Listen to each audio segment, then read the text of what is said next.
महाराज श्री जनक ने कहा कि श्रम करना पड़ेगा तो हम तैयार हैं श्रम के लिए, आप आदेश दें। कहा खेत में जाओ और साष्टांग प्रणाम करो और हल चलाओ। अब राजाओं के यहाँ नौकर हल चलाते हैं कि राजा हल चलाता है? नौकर चलाते हैं हल। क्यों? राजा तो नहीं चलाता है। लेकिन ऋषियों ने कहा तो जनक जी ने स्वीकार कर लिया, आज्ञा शिरोधार्य, हम हल चलाएंगे। और चल दिए। कहा अकेले नहीं, रानी को भी साथ में ले जाओ। अच्छा एक बात बताओ, श्रम केवल पति को करना चाहिए, पत्नी को श्रम नहीं करना चाहिए? वो पड़ी पड़ी खाती रहे कि उसे भी मेहनत करनी चाहिए? मेहनत करनी चाहिए, सभी को करनी चाहिए। आरोग्यता सबको चाहिए, चाहिए कि नहीं? आरोग्यता सबको चाहिए। पैदा होने वाला बच्चा, उसे भी आरोग्यता चाहिए, और आरोग्यता के लिए उसे पैर हाथ हिलाने पड़ते हैं, ले लेटे ही। क्यों हिलाने पड़ते हैं कि नहीं? लेटे लेटे ही वो लेटा रहता है। ऐसे ऐसे एक्सरसाइज है ये एक्सरसाइज है, याद रखना। बोलो है कि नहीं? सावधान। और जब हाथ पांव नहीं उठते हैं, चलते हैं, तो समझ लेना चाहिए कि हमारा ऊपर जाने वाला रास्ता अब साफ हो गया। बस निमंत्रण आ गया है, उसमें तारीख पड़ी है कि अमुक तारीख को आ जाओ। निमंत्रण पहले पहुंचता है, तारीख पड़ी रहती, उसमें जाया जाता है। तो निमंत्रण आ गया है, वहां से समझ लेना है। इसलिए हाथ पांव चलाते रहो, मेहनत करते रहो, श्रम करते रहो। शरीर को आलसी प्रमादी मत बनाओ। स्वस्थ रहना बहुत आवश्यक है। भगवान की भक्ति तभी कर पाओगे, देश का कार्य तभी कर पाओगे, व्यापार भी तभी कर पाओगे, व्यवहार भी तभी निभा पाओगे जब हम शरीर से स्वस्थ रहेंगे। माताओं, घर के काम भी तुम तभी कर पाओगी, घर की मर्यादा तुम तभी रख पाओगी, घर में आए हुए मेहमान का तभी सम्मान हो पाएगा जब शरीर स्वस्थ रहेगा। हर कार्य नौकर पर नहीं छोड़ना चाहिए, स्वयं अपने हाथ में लेना चाहिए। नौकर मिल कहां रहे हैं? और मिल रहे हैं तो फिर ईमानदारी के साथ बताओ, काम ईमानदारी से नहीं हो रहा है।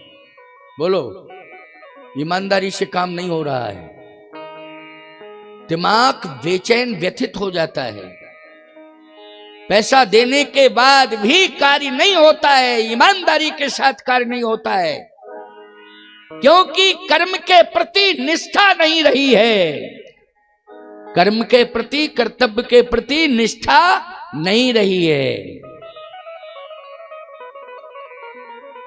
इसलिए कर्तव्य बोध न होने के कारण व्यक्ति धन लेना चाहता है, लेकिन उसके बदले में कोई कार्य नहीं करना चाहता है निष्ठा पूर्वक। इसलिए हमें स्वयं करना होगा। एक समय आने वाला है कि अपना कार्य स्वयं अपने हाथों से ही करना पड़ेगा।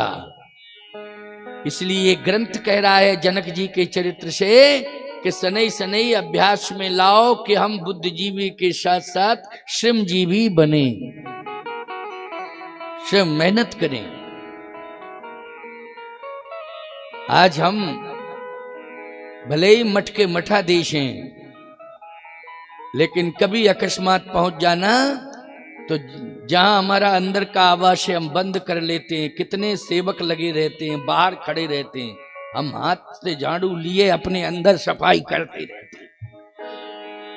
किवाड़ बंद रखते हैं कि कोई छीन ना ले हमसे झाड़ू। समझ गए? कोई हमसे झाड़ू छीन ना ले, इसलिए किवाड़ बंद। बड़ा परिसर है हमारा जिसमें हम रहते आवास, वो अंदर वाला वो उसको बंद कर देते हैं कि कोई हमसे, हम भाई हाथ में झाड़ू लगाएंगे तो कोई लगाने देगा वो सब। वैसे भी अरे महाराज क्या, लेकिन करते रहते हैं। जब पूरी सफाई हो जाती है तो सफाई वाले आते हैं, यहाँ तो झाड़ू कौन लगा गया, कौन लगा गया यहाँ झाड़ू? हमने कहा कौन लगा गया झाड़ू? क्या पता कौन लगा गया झाड़ू। पवन देव आए थे, उड़ा ले गए। और कौन आया था? पवन देव आए थे, सब उड़ा ले गए कूड़ा कचरा जो पड़ा था। सीधी सी बात ये है, श्रम का संबंध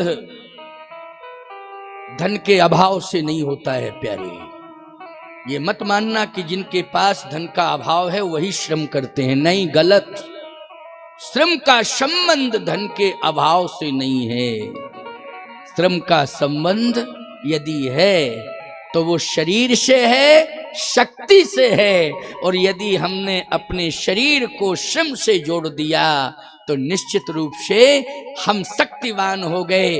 जो शक्ति हमें दूध, दही, ड्राई फ्रूट आदि से नहीं मिल सकती है, बहुत ताकतवर दवाइयों से शक्ति नहीं मिल सकती है, वो शक्ति हमें श्रम करने से सहज में ही प्राप्त हो जाती है और हम रोग मुक्त हो जाते हैं, दोष मुक्त हो जाते हैं।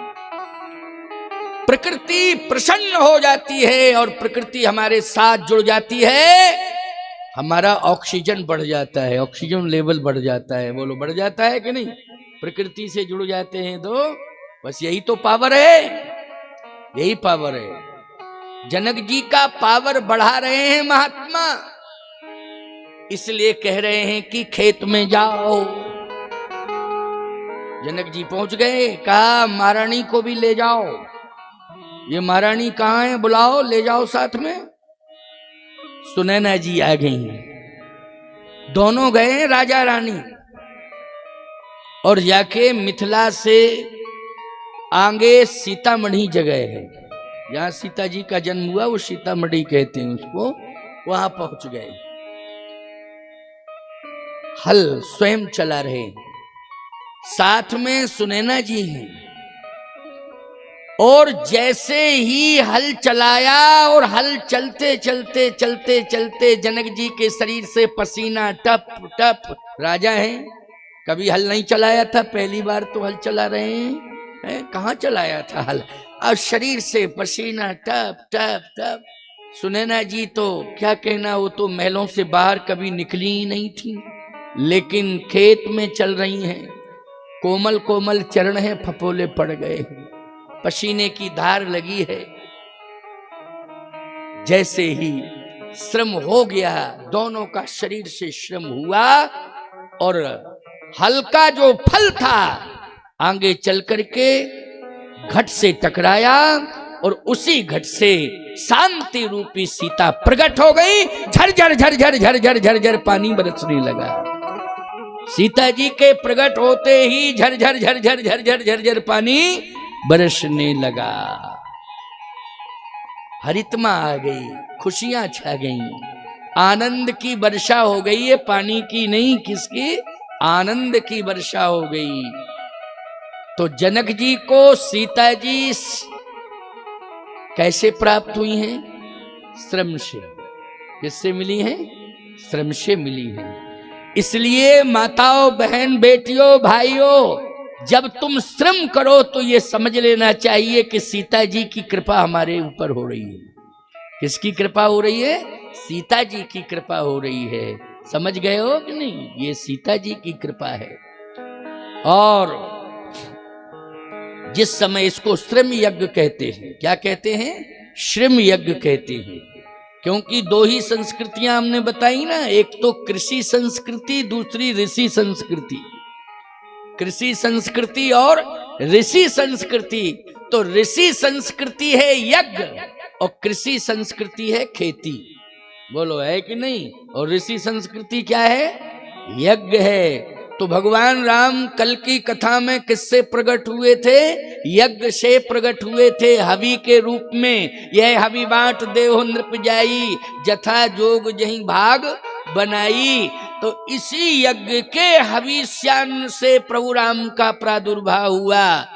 इसलिए राम है ऋषि संस्कृति, और आज जनक जी के हल चलाने से उसी खेत से सीता जी का जन्म हुआ। तो खेत से सीता जी प्रकट हुई हैं। तो आज सीता जी क्या हो गई? कृषि संस्कृति हो गई ना, कृषि संस्कृति।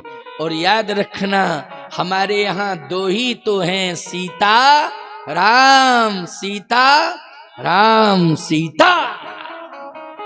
इसलिए सीता जी कृषि संस्कृति हैं और राम जी ऋषि संस्कृति हैं। हम दोनों को शिक्षा और श्रम दोनों से जुड़ना चाहिए, तभी सीता राम की भक्ति प्राप्त होगी। यदि हमारा एक पड़ला हल्का पड़ जाएगा तो समझ लेना फिर सीताराम जी नहीं मिलेंगे।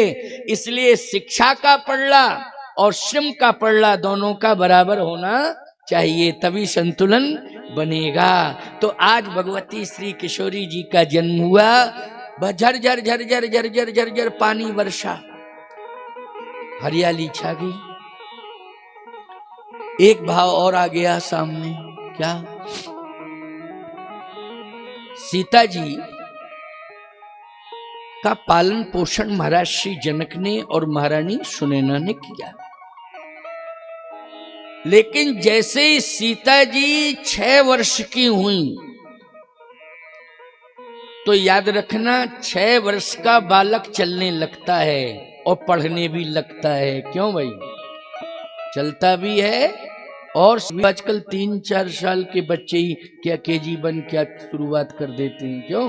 3 साल 3.5 साल के बच्चे। एक जगह तो कह रहे थे महाराज हमने ऐसा स्कूल खोला है कि 2 साल के बच्चे से ही हम पढ़ाना शुरू करते हैं। क्यों? सही बात है, 2 साल का बच्चा। तो हमने कहा कि ऐसा स्कूल बताओ कि स्कूल ही में पैदा हो वहीं से पढ़ना शुरू हो जाए बच्चा। फालतू की बात क्यों करते हो?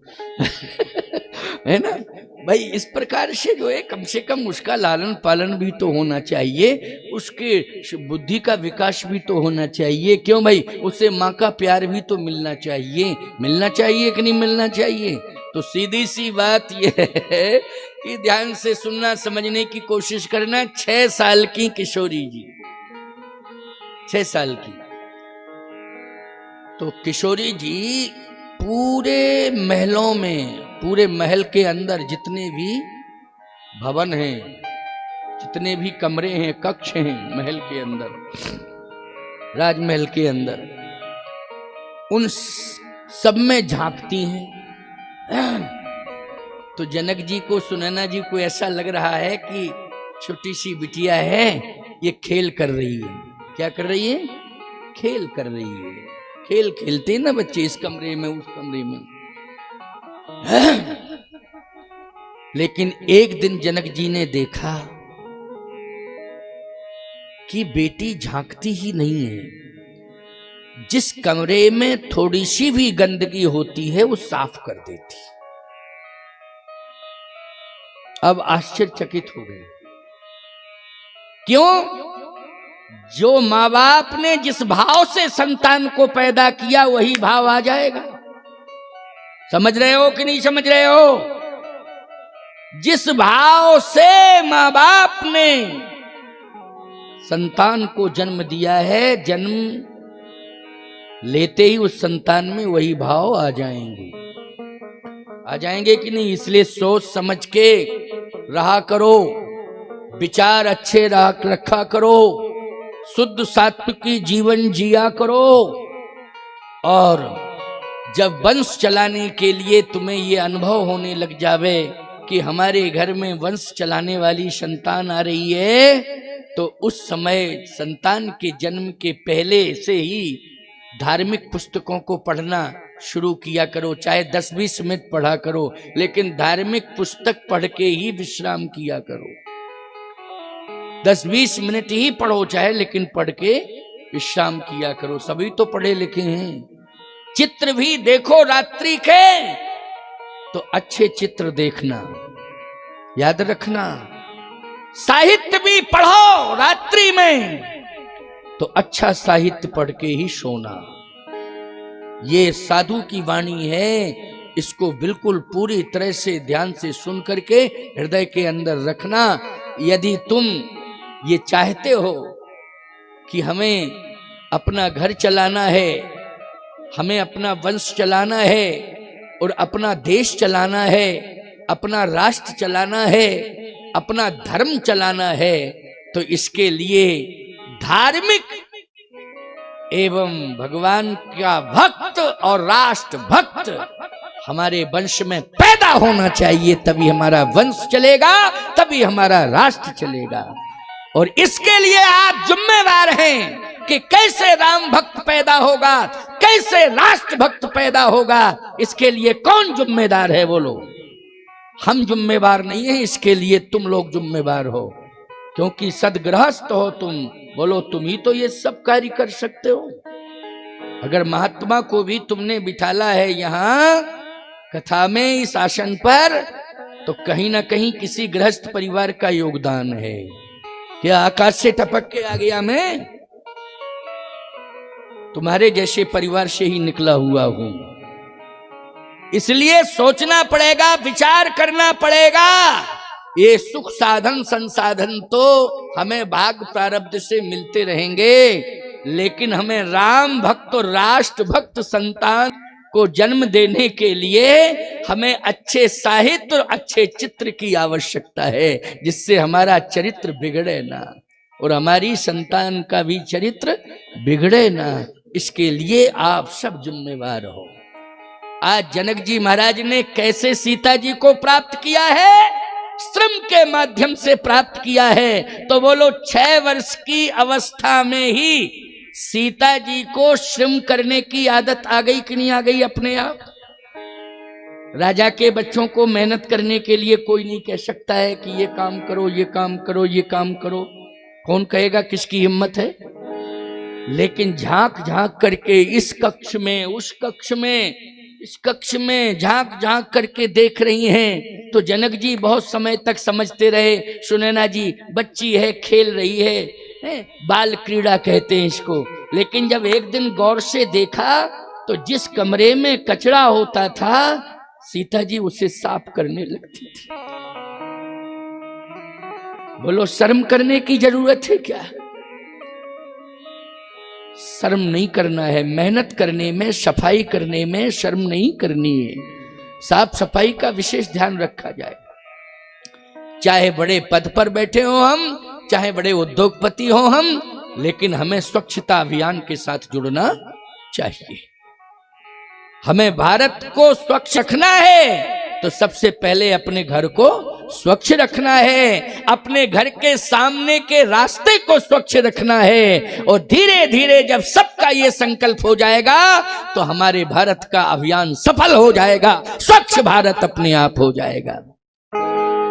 एक बात और कहना चाहता हूं कि तीर्थ में आकर के हमें दान करना चाहिए, लेकिन याद रखना, एक दान ऐसा है कि जिसे हम घर में भी कर सकते हैं और समाज के साथ जुड़ करके भी कर सकते हैं और तीर्थों में जाके भी कर सकते हैं। वो एक दान ऐसा है, कुछ दान ऐसे हैं जहां पर स्थान उनके सुनिश्चित हैं कि ये दान यहीं किया जाता है। समझ गए हो कि नहीं? लेकिन प्यारे, एक दान ऐसा है कि चाहे तुम बिना स्नान किए कर लो, और सारे दान स्नान करने के बाद किए जाते हैं, और सारे दान स्नान राजा ने कहा है। और जब राजा ने कहा है तो बड़े बड़े पहलवान आ गए दंड बैठक लगाने वाले। हाँ, वो सब पहलवान इकट्ठे हो गए, सब पहलवान बड़े बड़े इकट्ठे हो गए। लेकिन भैया उन पहलवानों ने पूरी ताकत लगा दी, पहलवानी चली गई, पसीना निकल आया। किसी ने उस धनुष को हिला नहीं पाया। जो का थी। जनक जी ने कहा, ओहो, इसका मतलब है कि अभी सफाई अभियान पूरा नहीं हुआ है, अभी इसमें कसर रह गई है। लेकिन पहलवानों ने भी नहीं उठा पाया, और पहलवानों को बुलाओ। बहुत सारे पहलवान इकट्ठे हो गए, का सामूहिक रूप से ताकत लगाओ। अब सब पहलवानों ने सामूहिक रूप से ताकत लगाई, लेकिन फिर भी नहीं उठा, हिला ही नहीं। और जब उठ नहीं रहा तो उसके नीचे जो गंदगी पड़ी हुई है, कचरा पड़ा हुआ है, उसको कौन उठावे? कौन उठावे? अब तो प्यारे जनक जी रोने लगे। जनक जी ने कहा, इसका मतलब है कि मैं विफल हो गया, सफलता अभियान में मैं विफल हो गया।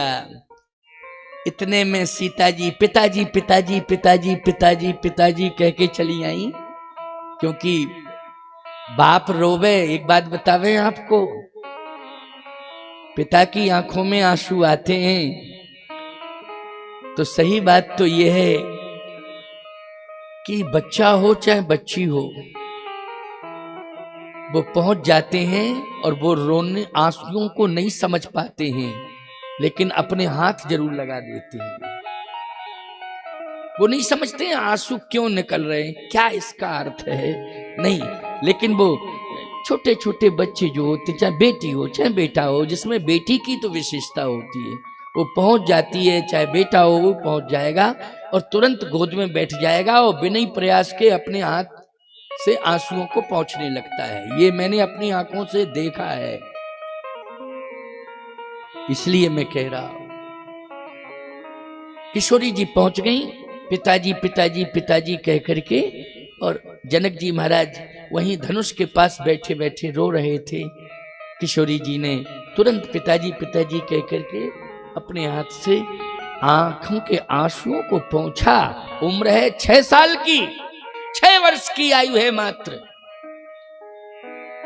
क्या बात है, पिताजी तोतली वाणी में कहा, कुछ नहीं बेटी, मैंने तुझे देखा तू सफाई से कितना प्रेम रखती है, इसलिए मैंने पूरे राज्य में सफाई अभियान चलाया, लेकिन सब जगह मैं सफल हो गया, लेकिन स्वच्छता अभियान में अपने महल के बाहर बगीचे में ही विफल हो गया। क्यों, क्या दिक्कत है? कहा इस धनुष को कोई उठा ही नहीं पा रहा है। सीता जी ने कहा कोई नहीं उठा पा रहा है इस धनुष को।